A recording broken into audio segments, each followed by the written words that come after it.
Bom dia, cambada de filha da puta. Lepo. Estão ainda dormindo? Não é porque é sexta-feira que vão querer dormir até as 9, né? Vamos lá que tem mais um dia aí. Se prepara! A alegria de uns e a tristeza de outros.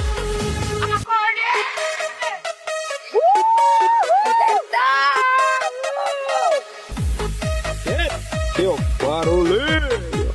Credo, hoje a gente voa tratar a meninas nuas, sextou de vida. Na bodega eu já acho exagerado também de fechar, né?